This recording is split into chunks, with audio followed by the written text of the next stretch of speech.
You're kidding. Just one shot? They're not all zombies, Doug.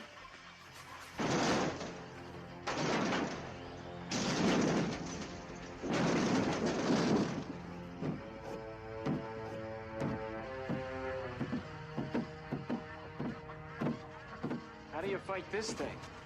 Maybe we could drown it in A1 sauce. Well, sometimes that is better. The person you put up there ain't the person that comes back. It's a dance song to get down with. About 6 feet under. Get there. Ooh, I love this song. I'm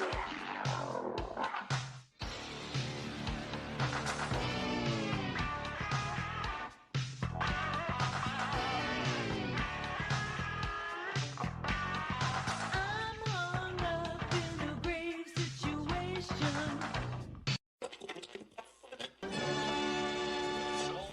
And now we come to the thrilling final episode of our radio drama. Hello and welcome to episode 181 of the Rotten Views podcast.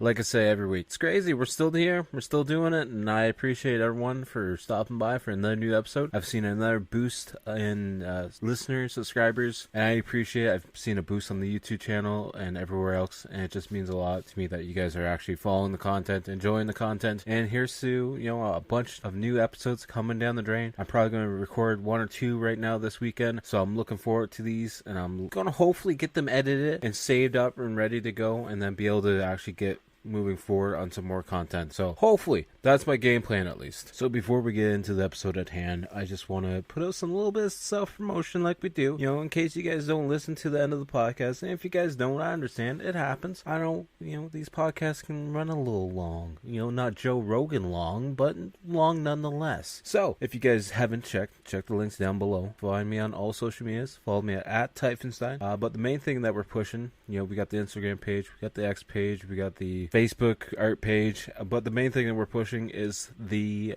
YouTube channel. You can also find TikTok, but that's not really that big of a deal right now, to be honest with you. But what we're pushing the most is that YouTube channel. So once we hit 1,000 subs, we are going to be giving away some free artwork. We just saw an incline of, I think, like 21, 28, something like that. So that's pretty cool. I appreciate you guys for all checking out the YouTube channel. We have the weekly gaming video that drops there every single Wednesday. We have various shorts going up. We have live streams. We're doing a lot of live streams. I've been doing a lot of GTA Online. We have some Fortnite live streams, and we're going to be switching in some other games here and there, maybe some Call of Duty Zombies. I'm not too sure yet. It depends on what we get up to playing, so definitely go check that out. Make sure to subscribe to that, turn on the bell, that way you get notified every time we go live with a new video. And I just hope to see you guys over there. And once we get that 1,000 subs, I'm gonna be giving away 1, 2, 3, I don't know how many pieces of artwork, but we're gonna pick some people at random, so should be a fun time. So now that we got that little piece of business out of the way, let's get into the podcast episode today. If you guys haven't checked the title, like if this is already like pre-saved and you have it auto downloading every time the new episode comes out each week, I appreciate it. But for those of you that haven't noticed what the title is, we're watching Police Academy from 1984. This should be a fun one, right? I love this movie. It's been so long since I watched it though. So let's jump right into some facts on this movie, a little bit of knowledge. Apparently this movie has a 6.7 out of 10 on IMDb. It's sitting at a whopping 56% on Rotten Tomatoes and 41% on Metacritic. 88% of Google users enjoy this film. Initial release date was March 23rd, 1984. It had a box office of $149.8 million. I'm not sure what the actual budget was. I haven't noticed that anywhere in the stats right now at this point in time, but if I notice it, I'll let you guys know what it was. The description as read on IMDb: a group of good-hearted but incompetent misfits enter the police academy, but the instructors there are not going to put up with their pranks. I don't know why I tried to make it sound all evil and stuff, but it is what it is. The movie is directed by Hugh Wilson. I can finally pronounce a director's name with no freaking issues whatsoever. You should be proud of me, guys.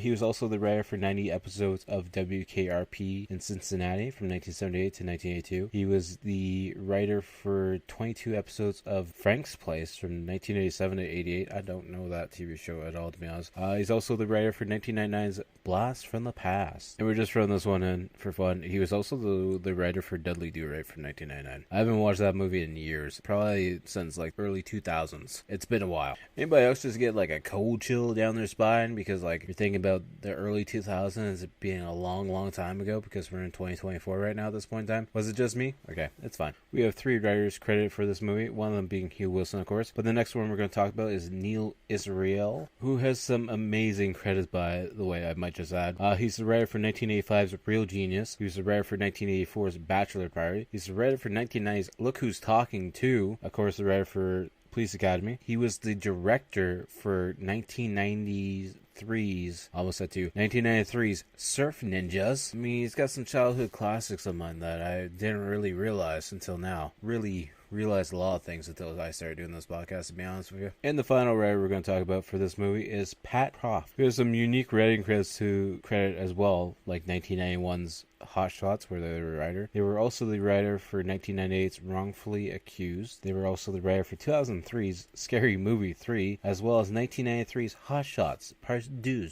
They also worked on something in 2009 called Super Dave's Spectacular series, and apparently he worked on 4 episodes. Also, there's apparently from 2008 Bachelor Party 2, The Last Temptation, which I've never even heard of before. He also worked on 2007 R.L. Stine's Mostly Ghostly. I'm going to have to look into some of these movies because I didn't know anything about them, and I feel bad for that. Now we're at that point where we're going to talk about the cast, and we're going to pick just a few, just 3 like we usually do, to talk about. The 3 cast members I have chosen to talk about first will be Carey Mahoney, played by Steve Guttenberg. You know, of course, he's in 1987's 3 Men and a Baby, he's in 1990's 3 Men and a Little Lady, but let's be honest, the only thing we really need to talk about with Guttenberg, he played Newton Crosby in 1986 Short Circuit, which I don't think I've done for the podcast yet, which if I haven't, it's gonna happen, and I know it's gonna happen soon because I love that movie. Just putting that out there. I might have already did it for the podcast and I just don't remember at this point in time because I've done a fair share of movies. Don't quote me on that though. If you're listening from episode 1 to now, you'll know the answer, but if you're just jumping from episode to episode, I don't remember at all, to be honest. Then from there we're going to jump over to G.W. Bailey playing Lieutenant Harris. You know, we could talk about him playing Felix in 1987's Mannequin, but we're definitely going to go to 1986 where he plays Schroeder in Short Circuit because why not? And, you know, he's in all the other Police Academy movies for the most part. There's also a fun animated movie, Home on the Range, in 2004 where he plays Rusty the dog, which the voice fits. For sure, does. And the last person on the cast that we're going to talk about Bubba Smith playing Hightower. You already know this guy. He takes out the back seat in the car to, drive it just so he can sit properly. He's best known for being in pretty much all the Police Academy movies. He's had little cameos in different TV shows like Sabrina the Teenage Witch, Married with Children. He was in an episode of Family Matters. But other than that, I don't think he had really many other, not even leading roles, just roles that you would even really know about, to be honest. He was in a bunch of other little short stuff. Sadly, because, he's a fun actor. I mean, there's other actors that are a lot more enjoyable in the movie than him. But with being a fellow tall person, he's a lot taller than I am. We've got to stick together. But anyways, the tagline for this movie is, so you want to be a cop? All you do is join the force. Even though it's written as farce. Is it supposed to be farce? I don't know. You tell me. It's how it's written on IMDb. A little interesting trivia. Apparently, after early test audience responded most positively to Hightower, out of all the characters, Bubba Smith was moved to second billing just behind Steve Guttenberg. See, told you he was a fun character. Alright, let's get into the movie at hand that you guys have been waiting for right now. Presents Saturday Night at the Movies, the television series which each week brings you the finest in recent motion pictures. Tonight, crime. The city was full of it. Hey! Free TV! Desperate measures were needed. Want you to go to the police academy. The police academy is such a dangerous place. Honey, don't worry. Desperate measures were taken. I'm joining the police force! Ah! The mayor says we have to take this riffraff. I'm trapped here? Well, yes. We all are. What about guns? When do we get guns? You will be schooled in firearms, police procedures, local laws, and many, many other things. High-speed driving. And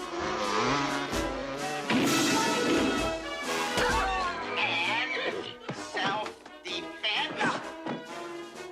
I need a volunteer. That's me. Police Academy. Where did you get this gun? My mom gave it to me. Mister, I am warning you, Hightower! They're lean, mean, Does the radio bother you? 5. I can turn it down. obscene.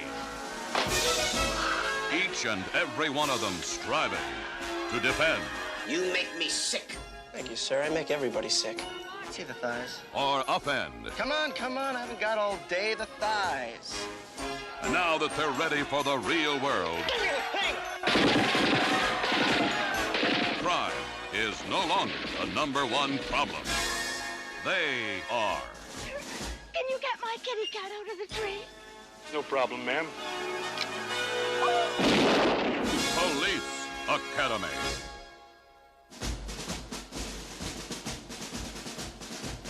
Movie starts out with that classic intro music, and it's a stormy night. Newly elected Mayor Mary Sue Bell announced that she was changing the hiring practices for the city's police force. No longer would height, weight, sex, or education or physical strength be used, with new recruits out of the Metropolitan Police Academy. Hundreds of people who never dreamed of becoming police officers signed up immediately. Naturally, the police completely free. And then intros credits start popping in as it's a rainy night, and we see that classic Police Academy font pop up on the screen. And then I believe it's Tackleberry we see, who's inside like this high-rise apartment building or complex where he's like a security guard, and it's a very dark, rainy, stormy night to set the atmosphere. And he's all ready to go full assassination mode. And then this old business guy comes out. He's like, "Hi, Tackleberry. I kind of just forgot my briefcase.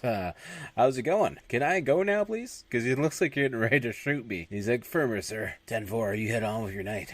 Then Tackleberry's got like this crazy look on his face, and he's looking down the hallway, and then we just see the shadow of someone walking behind him. He kind of just turns around like, "I know there's somebody walking back there." He starts falling down the hallway, and we see lights behind a door, and we see someone walking, and then we just see him, taking his gun, getting covered up against the wall. He kicks in the door and literally just starts shooting into the darkness, and turns on the light. He's like, "Oh, you guys," and it's good luck Tackleberry party, going away party, and it's just a bunch of people with cake all over the face now. And then we're met to Mahoney, who's working this like security job where he's parking cars, and this one guy's like, "Hey, dickhead, park my car." And then they start arguing between each other, and Mahoney's like, "Hey, that's a wig you're wearing, isn't it?" And then he starts announcing it to everyone. And then the owner, Spingoli, comes over. He's like, "Park the car." And he's like, "Do you see a spot to park it somewhere? Because I don't see anywhere to park it here. It's full." They make him go park the car, and we just see him, flooring it. It's a Firebird. And then next thing you know, we see him driving by through the parking lot with the car up on 2 wheels. And the owner's like, "Oh, Jesus, what's he doing?" And then he parks it between 2 other cars.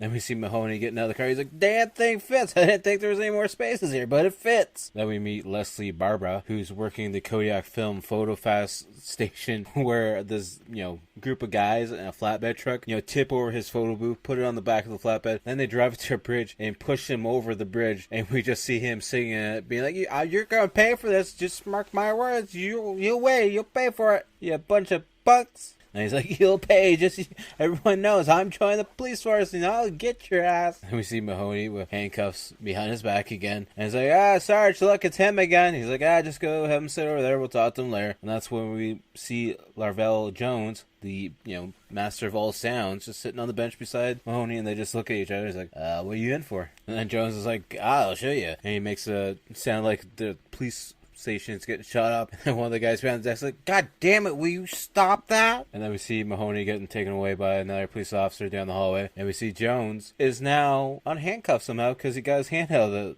handcuff somehow. And then we see Mahoney getting questioned by an officer. He's like, "Why can't you stay out of trouble? Last week, discern peace. Before that, discern property. I can't keep covering for you. Why are you doing this?" And the guy's like, "So, you're going to the county lockup because I'm not covering your ass anymore." He's like, "Why? I didn't do anything that bad, kind of." Then Reed's like, "I'll make you a deal. How about you join the police force? You don't even need to graduate, but it'll keep you out of the county lockup." And we just starts laughing. He's like, "Oh, you're serious, aren't you?" It's like, "You'll get 14 weeks in the school. You can't quit, though. They can throw you out, but you can't quit. And then Mahoney's like, can I bring a personal friend? Dr. Lovrell Jones. He's my personal physician. Can you please come with me, please? And then Reed's just like, you make up your mind. You just do what you gotta do. Now we meet another guy who's leaving his wife behind. He's got a suitcase in hand. He's getting ready to go to the police force. And she's like, you better not leave. You better not get in that car. And he hits her by accident with his suitcase. And then she drops to the ground, and then he hits her with the door getting into the car, and he's like, I'll be fine, don't worry about it, honey, I'm good. And we see him driving away, and then we see the wife getting up, and she's jumping through the backyards of all her neighbors, jumping over the fences, jumping through pools, jumping through bushes, and she gets in front of the station wagon and climbs up on the hood, and she's like, you better not move this car an inch or you're finished. I mean it, mister. And we see like this lady in a fancy limo with her wife, and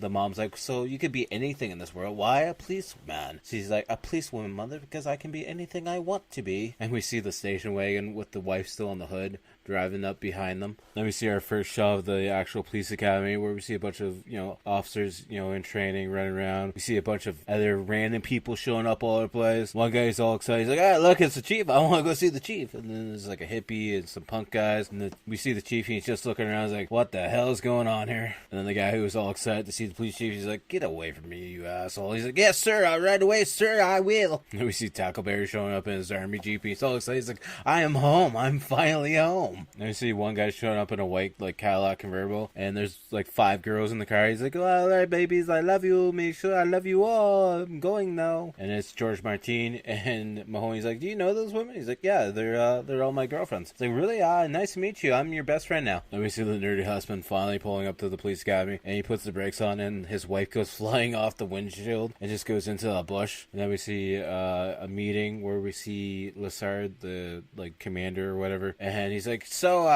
we got some new stuff going on here, huh? Because one of the other guys was like, Commandant, when I first joined here, and Lieutenant Harris was also started here, everyone had Johnsons. You know what Johnsons are, right? He's like, yeah, I get it. Because the chief isn't really too happy, because he's like, you know what, you can't be throwing out the guys, but we need to encourage the less likely people to actually stick around. The ones that aren't a certain height or healthy or active or have Johnsons. We need to encourage them to quit the force and not actually kick them out, because that's going to make us look bad then, Commandant. Also, Sart's really stupid, but he also has Lieutenant Harris working with him, who's a complete dickhead. Then we see them all like lining up aside, and one of this white guys is like, there's a lot of space around here, which I didn't really know what meant at first. And then we see Hightower like reaching out, because you gotta reach an arm's length away, and it's Hightower touching him, and he looks up, he's like, sure, it's good, there's a lot of space around here, it's good seeing some change around here, it's really good. Then Mahoney's like, time to get kicked out. He comes behind the rich daughter. He's like, what's your name? Thompson. He's like, eyes front, what's your phone number, and let's check out those thighs. And Lieutenant Harris comes behind him. He's like, what the hell are you doing, dirtbag? What's your name, dirtbag? So then Mahoney's like, so can I have a word with you, sir? I'm not actually meant to be here. I'm not really cut out for this. And Lieutenant Harris is like, get back in line now. I'm not going to ask you again. Then we have Commandant Lassard being, introducing himself to everyone. He's like, you're welcome here, and to this, how long is this course actually? 14 weeks? Yeah, you'll be here for 14 weeks, and we'll see how it goes. And then at one point we see Barbara getting dropped off, and the dog gets loose of the car, and that dog comes over to Lassard's leg and starts humping it, and Barbara finally catches up to the dog and says, Princess, come here. And Lassard's like, it seems more like a prince to me.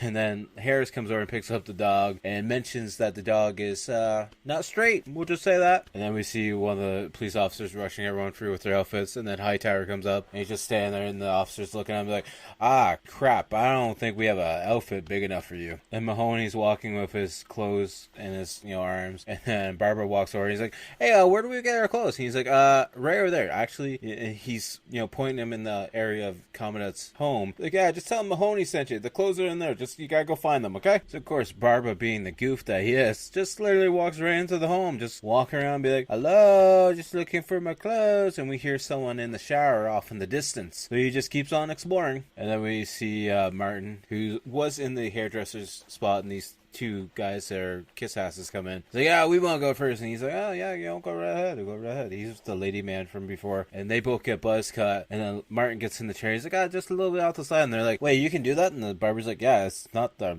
military here. What are you talking about? Then we have Lieutenant Harris, assigning the rooms, and he assigns Mahoney with Tackleberry, who gets all excited and comes running to the room. He gets all excited, and he's jumping up in there, and Mahoney's like, thank you. I've always wanted to be roomed with a crazy person. Then we see Martin, the ladies' man, getting roomed with the nerdy guy who was driving the whole way with his wife on the hood. And he's like, oh, you're married, huh? Marriage is such a special thing. You and the wife do a doggy style by chance? Then we see the two guys in the room that got the buzz cuts, and they're rooming together, and Harris comes in. He's like, good haircuts, really good haircuts. By chance, can I talk to you guys for a minute? Seems we got a whole force full of people that shouldn't be here. So I'm going to need some help getting them out. Are you guys ready for the task to help get them out? And he's like, yes, sir, of course, sir. And then Copeland goes to introduce himself. He's like, cool, good to meet you, and just walks away. Then we see the group of everyone. I was going to say guys, but there's a mixture of them. And they're, dressed up in their, running attire. So, the sweats, top and bottoms and whatnot. And Lieutenant Harris like, I'm Lieutenant Harris, in case you guys forgot. And this is Sergeant Callahan, and we are the two worst people here. And you guys are D for dirtbags. You people are going to hate my guts for the rest of your life. So when I say, hey, dirtbags, that's you guys. Harris assigns 2 cadet leaders for the squad, and one of them is Blanks, which is the other bald-headed buzz-hairy guy. And he says Dopeland, but I'm pretty sure he meant Copeland, but at least it sounded like he said Dopeland. And Sergeant Harris goes over to Barbara. He's like, we're going to start off with a nice little stroll around campus, and we just see them getting pushed and run and yelled at and screamed at. And Barbara starts falling up this hill that they're going up. So Harris comes over and starts slapping her on the ass with the stick or whatever thing he has. He's like, I could show a movie on your behind. Move it, move it, move it. Then we see it's the lights out, call in 10 minutes, and Harris is making his way through the building, checking everyone, laughing because he sees a bunch of people sleeping. And then he hears some sounds coming, and he's all confused as to where the sounds are coming from. He finally goes to the room where the sounds are coming from, and it's Jones making a video game sound effects as he's pretending to play a joystick on his hand, and Harris is just looking at her confused. And we see that Jones is bunked with Barbara, and Barbara's fast asleep, and Harris just walks away like, man, this guy's kind of crazy. Then we see Harris in a classroom teaching them some stuff. He's just writing on the chalkboard saying what they're here for. Police work is what they're here for arrests, procedures, other bull crap that doesn't really mean, plus other crap. He's like, you'll be put through a very rigorous training program. Do you understand what that means, Hooks? And Hooks is the very light-spoken woman. He's like, you're going to learn to use your voices with authority. Do you understand, Hooks? And Harris is like, anyone else here had some prior military training? And of course,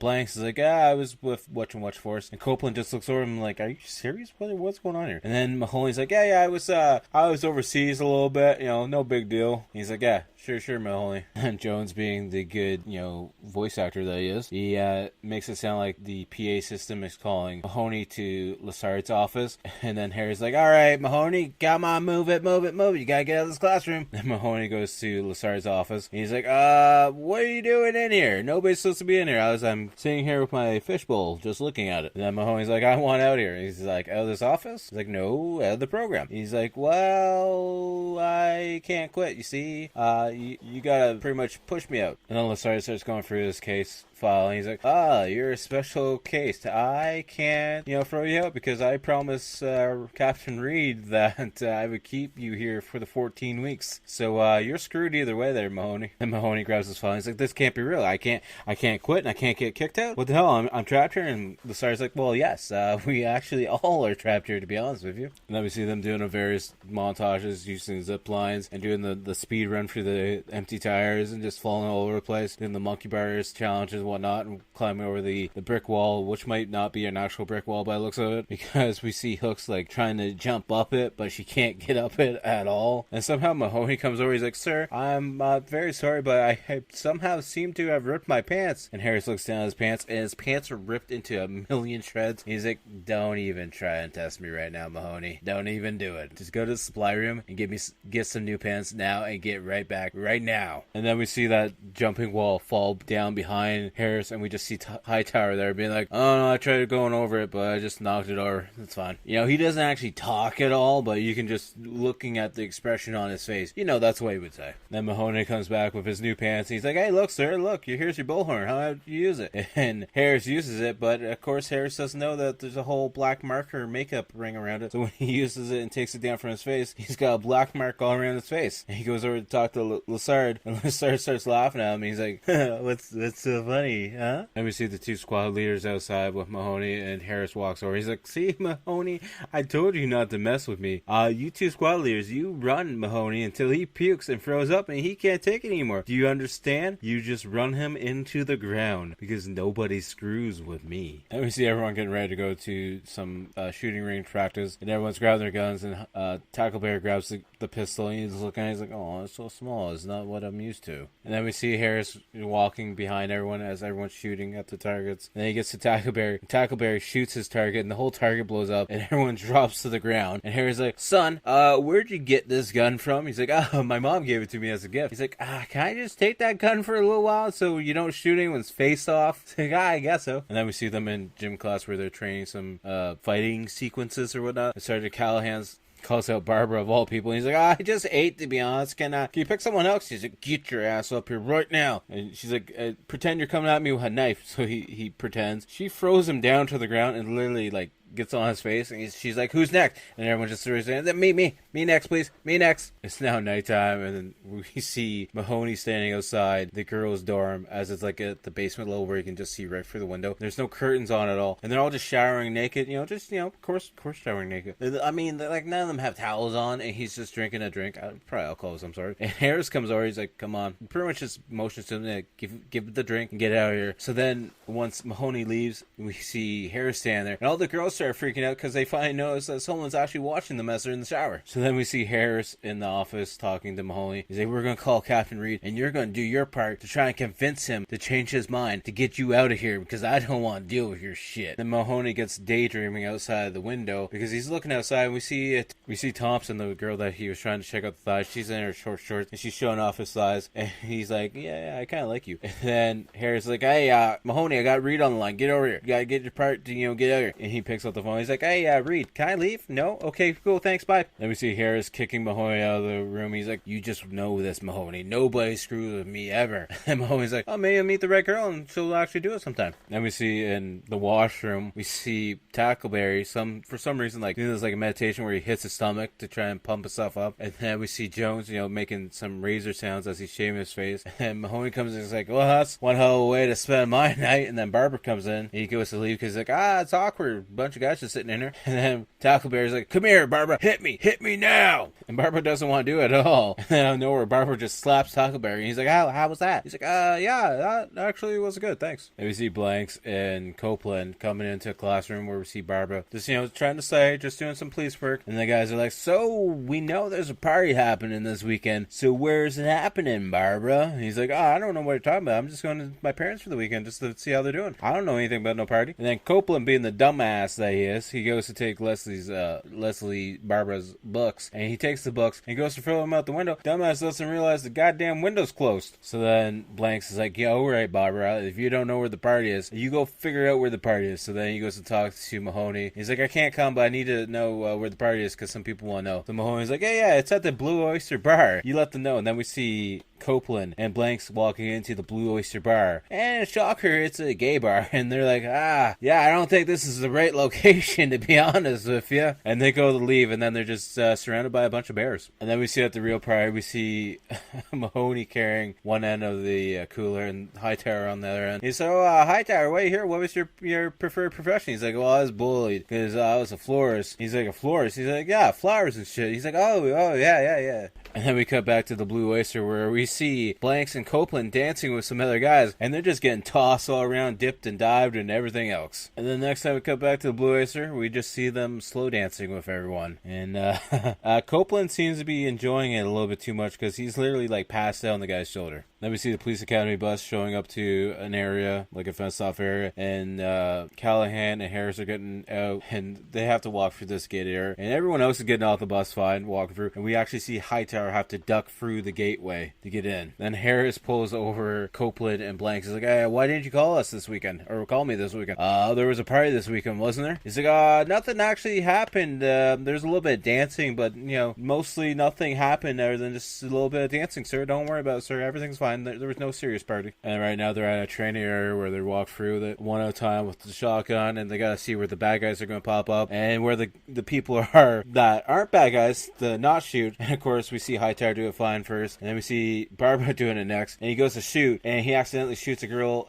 in the window, who's not a bad guy by any means. They start spinning around and everyone starts ducking because they're worried. And then he cocks the shotgun again and starts walking a little bit farther. And the gun goes off. He's like, you know what, actually, I'm just going to give you this gun because I'm done with this, sir. And literally, this train course, they just literally just walk down the alleyway between the two buildings. And then, of course, Tackleberry gets called next. He's like, yeah, you follow me. And then he starts jumping through the buildings, shooting the bad guys from behind, you know, jumping over cars' hoods and doing spin moves and shotguns. And Harris is like, God damn it, this is so screwed. And then we see Martin later that night dressed up with his, you know, fake robe on with the fake boobs, you know, because he keeps sneaking into the women's dorm. And then he knocks on the door for, you know, a hookup. And it's actually Callahan. He walks away. He's like, wrong spot. And she pulls him in. And he's like, you know what? I know you've been sneaking in here every night. What should I do about it? And then next thing you know, she rips off her shirt and throws him on the bed. And he's like, oh boy. And then we're doing another police scenario where Harry's like, all right, so your voice is a big weapon. You guys have hooks. He keeps pinpointing hooks. He's like, this is a window, and I'm coming out of the window with a stolen stereo over the hedge. What do you say, Hook? This is a stick-up.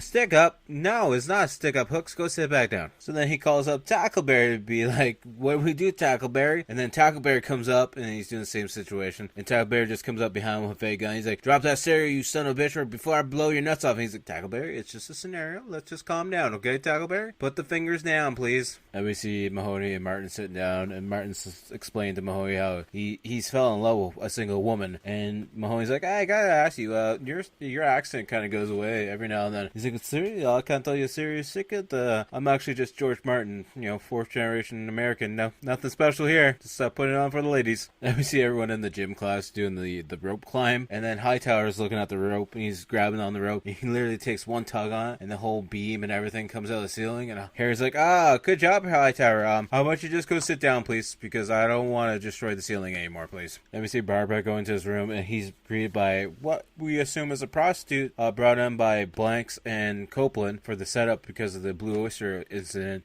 And we see Harris and everyone getting ready to do their inspection, and he's like, oh boy, issues. Mahoney, can you come help me? And then cut and see Mahoney taking the prostitute out, and he's like, he's like holding her mouth. He's like, come on, you just gotta be quiet. I just like doing it in weird places, okay? Just relax.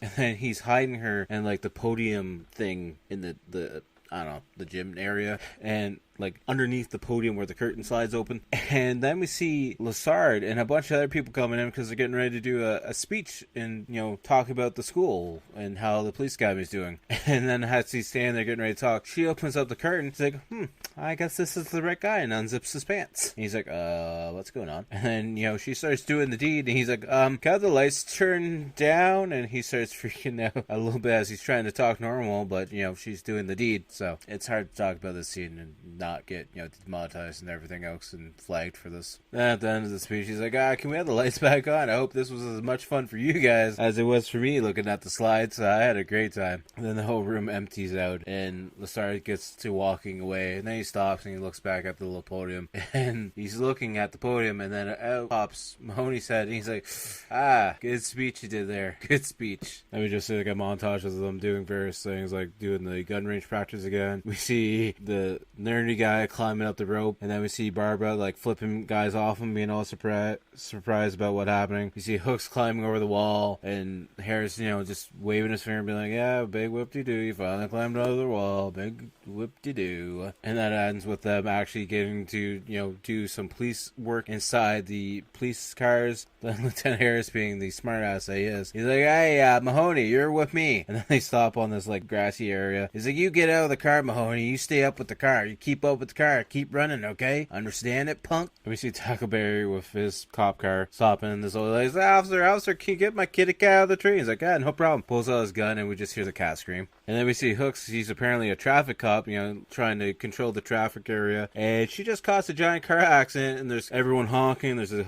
big car traffic jam, probably like 60 cars, and then of course somehow Lieutenant Harris and Mahoney get stuck in the traffic as well. And Lieutenant Harris wanted to get to the issue of what's going on with the traffic jam, and for some reason he takes the guy's bike in front of him because he wants to get, you know, weave through traffic to get ahead. And the bike's new, and the guy's like, you know, don't wreck it. He's like, I won't wreck it, and you can't control the dirt bike at all. And then another car pulls up in front of him somehow. He hits it with the dirt bike and goes flying face first into the rear end of a horse that's in a trailer. Then we see everyone lined up, and Harris goes over to Mahoney. He's like, you told but no one, right? He's like, not a soul. And then we see certain people, trying not to laugh at all. And it's just, then we gets to the end where Jones is, and he goes to walk away from Jones, and then Jones makes a horse sound, and Harris just looks over him and is like, I guess you might know then. And then it's like 2:30 in the morning, and Hightower is waking up Mahoney, because he's a little bit worried, because tomorrow's the driving course. He's like, I haven't drove a car since I was 12. And then Mahoney's like, are you serious? He's like, yeah. And Mahoney's getting up. He's like, all right, come on, let's go. We gotta go steal a car first so we can give you some test lessons and see how this goes. And then we see Tackleberry is awake in his bed, kind of, holding his pistol as he sleeps, kind of, with one eye open. And then we see somehow Mahoney's got like this little gremlin car, and we have Mahoney sitting in the passenger seat. He's like, all right, come on, let's get in. And Hightower gets in. He's like, so you comfy? He's like, no. He's like, all right, let's move the seat back a little bit. And the seat doesn't go back because it's already all the way back. He's like, let's rip the front seat out and then we'll just sit in the back seat. And then next thing we know, we see Hightower ripping the front seats out, and they both sit in the back seat. He's like, I was joking about ripping the front seats out, but this is different. This is fine. This is good. And then we see them practicing driving. He's like shaking, and then we see Hightower driving, and he bumps into a car. He's like, you didn't hit the brakes. And Hightower looks over at Mahoney. He's like, you didn't tell me to hit the brakes. So then the driver gets out of the car all pissed off and goes over to the driver's door to yell at Hightower. He looks in the car and he's like, you know what, I'm gonna go back into my car. It's probably my fault for stopping there. I'll leave you alone. And out of nowhere, we just see Hightower speeding in the car, and there's a freaking police car chasing after him. Mahoney's just like, just pull over, it's fine. And he's like, no way, man, I'm getting out of here. And we just see them speeding through the streets. He's speeding down some alleyways. He's causing the cop cars to crash each other. And then we just cut to him doing the driving course, and he's pretty much just doing the course like an ace. And we see Hook's doing the driving course, and she's taking her sweet ass time. And then when she gets to the end of the course, she runs over Copeland's feet, and Copeland starts, freaking out at her and calls her like some racist slur of some sort. And Hightower hears, and then Harris looks over. He's like, oh shit. Hightower, calm down. Hightower, don't do that. Copeland jumps into the car, and Hightower flips over the car. And then after flipping the car over, Harris like, you get your crap and get out of here. You're out of here. You're done on the police force. And everyone kind of just looks on shocked. And Harris is all happy, of course, because he's like, one down and several to go. And later on in that day, we find out which little gremlin they took. They took Copeland's car, and because we just see it sitting on the grass and it's all trash. And Copeland's just like, my car. And of course, we see Mahoney in the cafeteria area, and Blanks and Copeland are trying to, cause some issues with him. He's like, I know you wrecked my car. There's going to be some issues. And he's like, you know what, Copeland, Blanks, a cadet could get, kicked out for threatening another cadet, and I'm not going to fight you. And then Copeland goes to put some potatoes in Mahoney's face, and that's when Barbara comes out of nowhere with a baking sheet and just smashes Copeland in the face. Then we see Mahoney and Blanks in a meeting with Harris, and then Harris is like, so who threw the first punch? And Blanks like, Barbara did. Barbara definitely did. So Harris like, no, Barbara's out. No, he's not in here anymore. And Mahoney's like, no, he didn't throw the first punch. I did. I threw the first punch. So then Harris starts laughing. He's like, you're out of here then, Mahoney. Get your stuff and get out of here, because you're out here forever now. Then we see the nerdy officer in a police car with his buddy, and they're going to leave because the buddy picked up an apple for him. And he throws it. He's like, I don't want it. So then it hits a guy in the back of the head and bounces into another guy's hand. And then a fight starts ensuing, and then stuff starts getting broken all over the place. And then a riot pretty much starts. And then we hear over the PA system, all cadets need to go to a dormitory to get dressed in full riot gear, and everybody's got to get ready because there's a riot happening down. So get in full riot gear, please. Like full riot gear. It also really seems like back then riot gear was pretty much like a full bodysuit, like just not like armored bodysuit by any means. Like it looks like a mechanic full-on suit and a helmet. That literally looks like what the riot gear is for back then. And Harris is on the bus with all the people, all the cadets in riot gear. He's like, so the real police are handling the problem. We're just there to handle the traffic and get everyone going in the right direction to get away from the riot area. That way nobody else gets hurt. Do you understand, Tackleberry? We're not causing any troubles. We're just helping the people. And we see everyone getting in positions around this blocked area. And we see Mahoney and Jones in this one area of town. And it's pretty much like a ghost town. And he's like, sure, it's quiet around here. And Jones starts making some monkey sounds off in the distance. A police car pulls up and says to Harris, like, what are you guys doing here? He's like, we're here for the riot and the roadblocks and stuff. He's like, you're supposed to be blocks away. The riot is coming this way. We're pulling out. We're not dealing with this stuff. We're just gonna let them do what they need to do. And of course we see Martin. He's walking carrying a stereo or a TV. I can't remember what it was. And he's talking to the lady and comes out on this one main street. And we just see the whole riot behind him. He's like, oh, look, lady, here, take the stereo.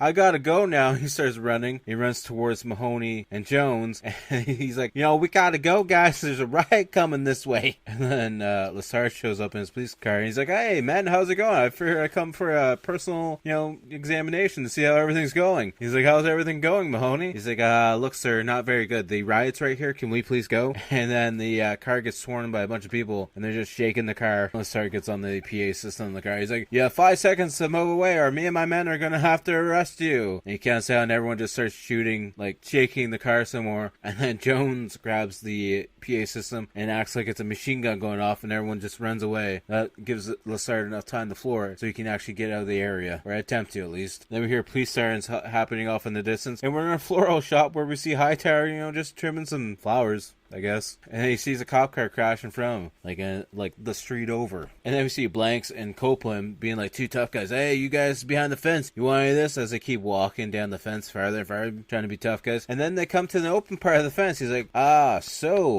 you guys want some of this, huh? Yeah, about that. We were just kidding. And we see Copeland and Blanks running away because they gave the gun up to the main bad guy standing at the gate. And they finally run and find a place to hide. And then we zoom up and we see it's a Blue Oyster again. And we see Barbara on the radio as he's, radioing to Harris as he's being chased by the riot. And he's like, Barbara, just calm down. Let me know where you are. And Barbara's running past him. He's like, just passing you right now, sir. And Harris walks out of the alleyway that he's on. And he gets surrounded by a bunch of rioters. He gets in the face of the guy that stole Copeland and Blank's gun. He's like, hi, how's it going today, guys? And that Barbara runs down an alleyway where he sees a truck that he's noticed before, because it's the truck of the guys that, tipped the photo booth and tipped him into the water. And then he sees a bunch of guys coming down the stairs with stolen items. He's like, oh, look, it's Leslie Barber. Hey, buddy, you weren't arrested us, right, buddy? Old friends here, huh? And one of the guys is like, get out of here, Leslie. We're not worried about you. And then Leslie literally beats the crap out of all of them. He's like, right now, I'm telling you guys, put all the furniture back in there right now and get out of the area. And one of the guys is like, it's our furniture, I'm just moving. And Barbara's like,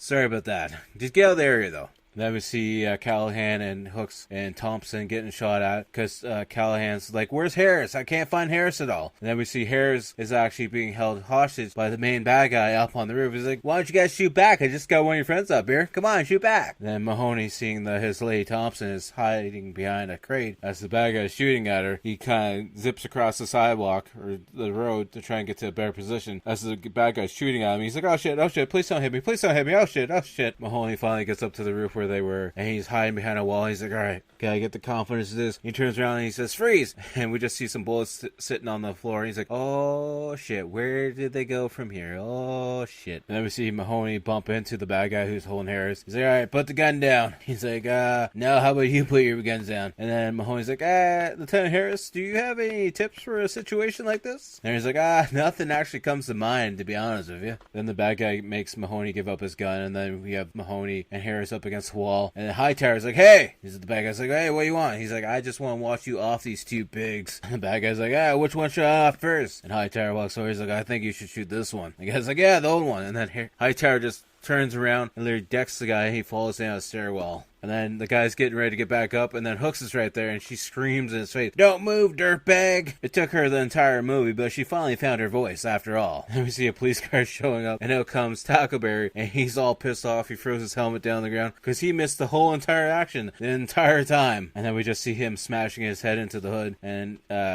Lassard comes over and asks Barbara what's wrong with him. He's like, sir, there was gunplay, and he missed the whole thing. And we're getting ready for, the ceremony at the end to, graduate everyone for everything they've done. And Lassard's walking around. He's like, hey, you men, stop it. As he sees Mahoney making out with someone, thinking it's another man. But it's Thompson. He's like, good job. You actually keep it up. Keep it up. Good job. And Lassard's pulling up Mahoney and Hightower to give them an award that apparently is higher than anyone ever has gotten because of what they did at the riot. And Lassard's like, so you are both, recommended to make a few remarks at the end of this. And he calls Hightower up first, and Hightower's like, thanks, and walks away. And of course, Mahoney comes up to give his speech, and he pretty much thanks anyone and everyone that you can think of. And then, of course, underneath the podium, it's that Hooker yet again. We hear his zipper unzipping, and he just looks down shocked, and then looks over at Lassard Lassard. Lassard just looks away, and then we just see the credits rolling and a bunch of people in the band, and that's the end of the movie. And I gotta say, this movie on the Rod scale, I love this movie. This movie's great. It's got a lot of good laughs, a lot of things I couldn't go into detail about because